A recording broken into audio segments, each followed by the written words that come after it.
My name is Damien Doute, and I'm presently an orthopedic surgeon in private practice, independent practice, affiliated with DeKalb Medical Center, and I've been on staff at DeKalb Medical Center for about 11 years. Pretty much decided I wanted to be an orthopedic surgeon very early on, probably maybe the 9th grade. My mom was a nurse and got a lot of medical exposure to that, and also my dad was an aerospace engineer, so that's where the technical part came from, and married those two to become an orthopedic surgeon. Went to Johns Hopkins for undergraduate in Baltimore, Maryland, and spent some time there, and decided to then attend medical school in Boston, Massachusetts. So I went to Harvard University there.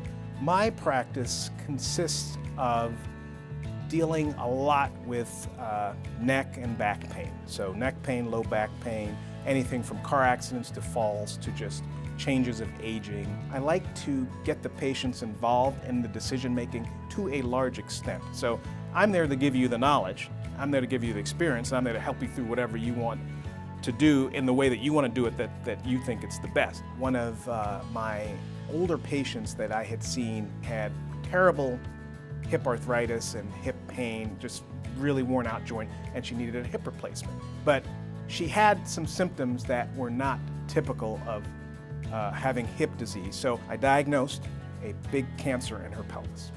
And she went ahead, stopped the treatment for her hip, obviously, and did the emergent treatment to remove the cancer from her pelvis, chemotherapy, radiation.